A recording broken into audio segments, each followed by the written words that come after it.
فلما تعمل عمل حاول ان تتقنه. ليه؟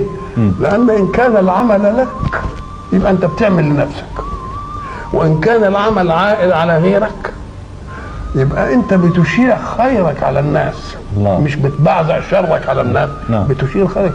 ولانه اذا راى انسان وان لم يستفد من عملك وعمل حسن وجميل كده، ساعه ما يبص له يقول الله وينبسط منه. يبقى كأن إتقان العمل وإحسانه يشيع في الكون كلمة الله. فكأن كل شيء حسن يجب أن يذكر فيه مين؟ الله. لأن الله هو الذي أمد الإنسان بالعقل الذي يخطط وبالجوارح التي تعمل. فكل شيء حسن منسوب إلى الله، وكل شيء قبيح منسوب لنفسك. أنت خالفت منهج، ما صدر عنك القبيح إلا لأنك خالفت منهجا من منهج الله. ولو كنت ما خالفتش كانت كل حاجة تبقى إيه؟